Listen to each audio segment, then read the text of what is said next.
Bismillahirrahmanirrahim. Alhamdulillahi wahida wassalatu wassalamu ala nabiyina ba'da. Assalamualaikum warahmatullahi ta'ala wabarakatuh.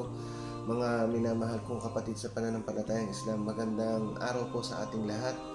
At muli papurihan po natin at pasalamatan ng ating dakilang tagapaglikha, ang Allah subhanahu wa ta'ala, sapagkat muli binigyan niya tayo ng panibagong buhay, lakas at pagkakataon upang maisakutuparan natin ang ating tungkulin sa Kanya, ang pagsambala mo sa Kanya na walang katambal. Alhamdulillah, ang Allah subhanahu wa ta'ala ay lagi nang nakamamasid sa atin. Lagi na nagbibigay sa atin ng panustos. Lagi sa atin nagbibigay ng biyaya. At lagi niya tayo nadidinig sa ating mga dua, sa ating mga panalangin, sa ating mga kahilingan. Kaya naman, alhamdulillah, minsan ng Allah subhanahu wa ta'ala ay nagpapadala sa atin ng mga biyaya na hindi natin inaasahan sa mga ilang mga pagkakataon. At ang mga pagkakataong ito ay maaaring naglalakad lamang tayo, o di kaya naman ay kasama natin ang ating mga pamilya, o kaya naman ay nasa loob tayo ng ating trabaho. Ang Allah subhanahu wa ta'ala ay nagbibigay sa atin ng mga bagay na paanyaya upang tayo ay makagawa ng kabutihan. At itong kabutihan na ito ay isang bagay na tunay na kanyang kinalulugdan. At nasa atin ang pagkakataon kung ito po ay ating tatanggapin o di kaya naman ay atin itong tatanggihan. At kapag ito po ay ating tinanggap, tunay na ang Allah subhanahu wa ta'ala ay magpapadala pa ng ganitong mga bagay paulit-ulit sapagkat tayo ay kanyang kinalulugdan sa ganitong mga gawain. At kung hindi naman natin ito tinatanggap o tatanggihan natin, maaaring ipadala pa ito ng Allah subhanahu wa ta'ala sa mga ibang pagkakataon. Ngunit kung patuloy tayong tumatanggi sa ganitong kalagayan, maaari po na ihinto ng Allah subhanahu wa ta'ala ang mga kasunod pa nitong mga biyaya sa atin sapagkat hindi tayo nagiging katiwa-tiwala sa mga ganitong mga bagay. Mga minamahal kong kapatid sa pananampalatayang Islam, ang Allah subhanahu wa ta'ala ay nagwika sa Quran at sinabi niya, وَمَنْ يُبَدَّلْ نِعْمَةِ اللَّهِ مِنْ بَعْدِ مَا دَعَتَهُ فَإِنَّ اللَّهَ شَدِيدُ الْعِقَابِ. Sino man daw po ang tumanggi o di kaya ay magpalit ng mga biyaya ng Allah subhanahu wa ta'ala sa kanya pagkatapos ito'y dumating, pakatandaan ng Allah subhanahu wa ta'ala ay matindi sa kanyang mga parusa. Mga minamahal kong kapatid sa pananampalatayang Islam, nakapanghihinayang na maraming pagkakataon sa atin na tumatanggi tayo sa mga biyaya ng Allah subhanahu wa ta'ala. Sa paanyaya ng Allah subhanahu wa ta'ala na tayo makagawa ng mabuti upang ng kanyang kalugdan ng ating mga sarili, lalo't higit sa araw ng paghukom. Tingnan ninyo mga minamahal kong kapatid. Halimbawa, para mas maintindihan natin, minsan ang Allah subhanahu wa ta'ala nagpapadala sa atin ng tao na nangangailangan. Halimbawa, ang isang kapatid natin ay lumapit sa atin at nanghihingi ng payo. Sometimes ito ay ating tinatanggihan. O di kaya naman ay may kapatid tayo na nangangailangan ng tulong pinansyal. Sometimes ay naiirita tayo sapagkat maaaring hindi natin tinitingnan ito na ito ay isang biyaya sa atin na paanyaya para tayo makagawa ng kabutihan sa oras na siya ay ating mga tulungan.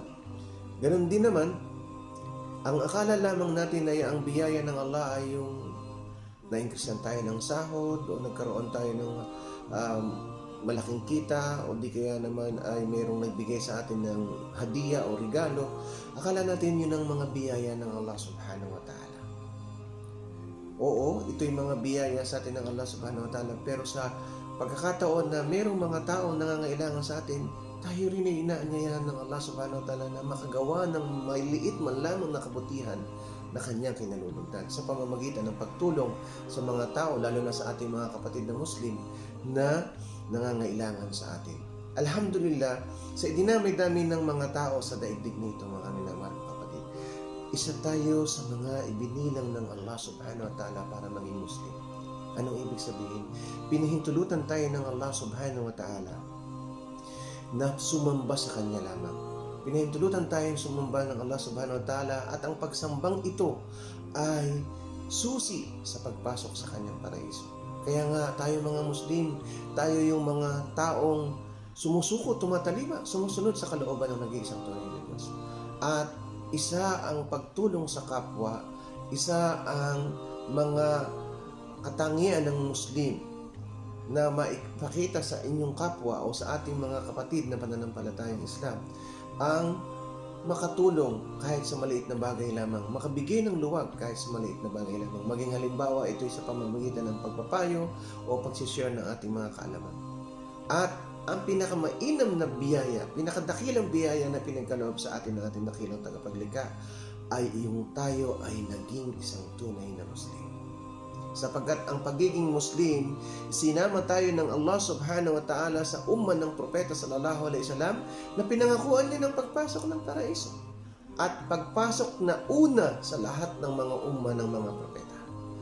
Una sa mga papasok sa umma ng lahat ng mga propeta. Allahu Akbar. At hangaran natin na ito ay manatili sa atin na tayo ay laging nasa kalagayan ng pagiging Muslim.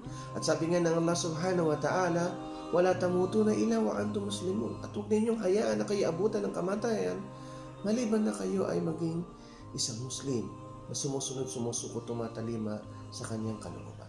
Mga minamahal kong kapatid, ang isang pinakamalaking biyaya sa atin ng Allah ay dapat nating pasalamatan.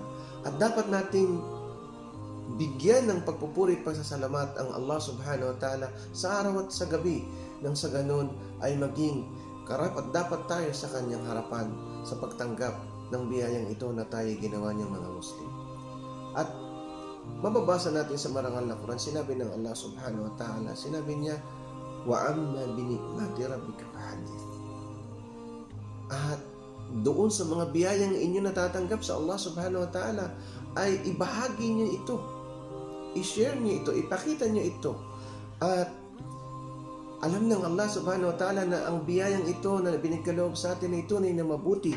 Kung atin lamang itong makikita, dapat natin itong ibahagi sa iba. Dapat nating ipakita sa iba na tayo ay proud bilang isang Muslim. Proud tayo na ginawa tayo at pinahintulutan tayo ng Allah subhanahu wa ta'ala na tayo ay napasama sa umma ng propeta sallallahu alaihi wasallam. Allahu Akbar.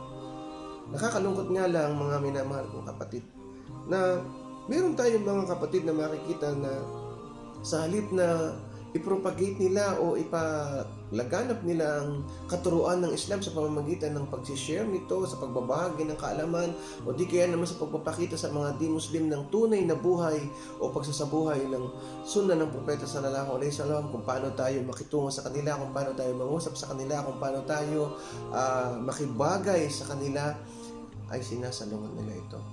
Sa anong pamamaraan? Sa pamamagitan ng pagkuha ng mga aral sa mga kafir o sa mga di mananampalataya. Sa pagtulad sa kanila. Sa pagtulad sa kanilang mga ginagawa.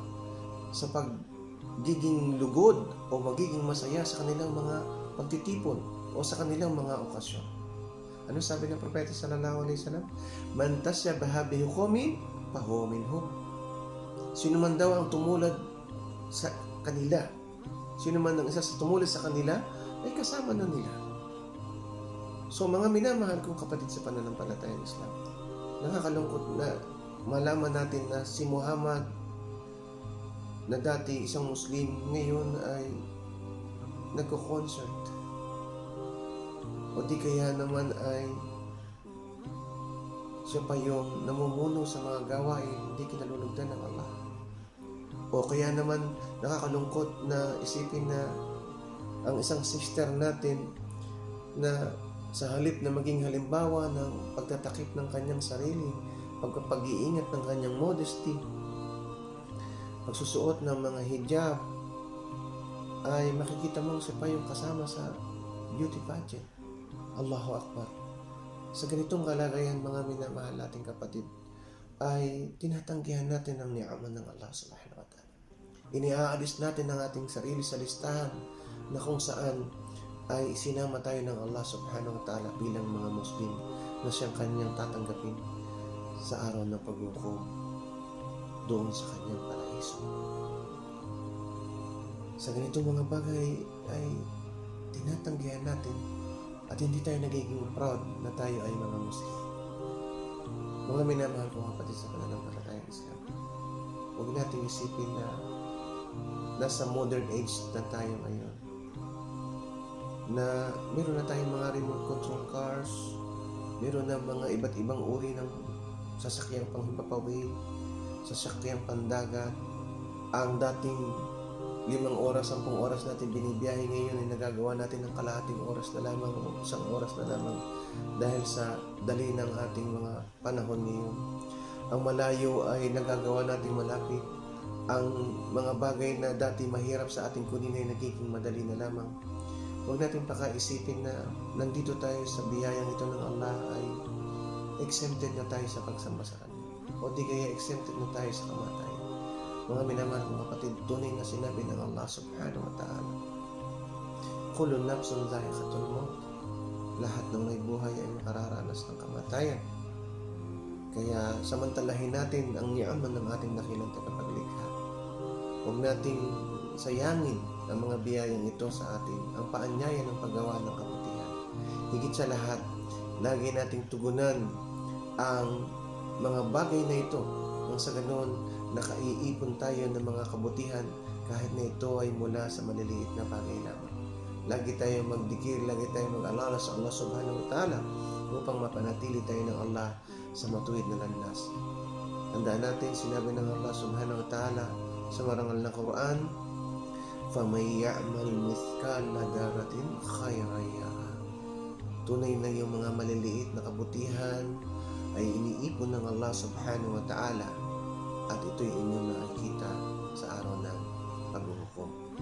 Higit sa lahat, lagi natin isuko ang ating sarili sa Allah subhanahu wa ta'ala at lagi nating panghawakan na ang ating pananampalataya ay kumpletong panuntunan ng buhay.